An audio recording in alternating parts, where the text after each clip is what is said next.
been a few years since I had this older Honda B75 twin cylinder outboard going.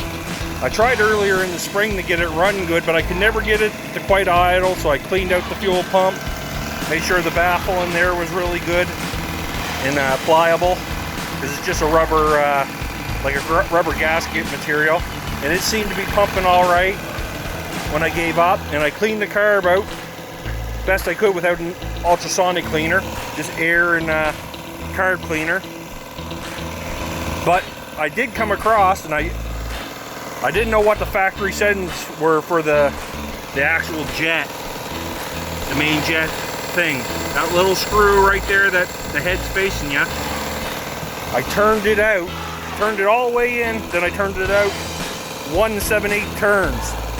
And then when I finally primed the fuel, because I had to put a new primer ball on because it was leaking from the primer ball. But when I put that on and primed it, 2 pools, and it's been humming along like this for 15 minutes. Sounds better than when it did 2 years ago when I ran it a few times up and down the lake and up and down the river. I gotta say, I'm happily surprised. Like I say, it's an older, late 80s, early 90s, 7.5 twin horsepower.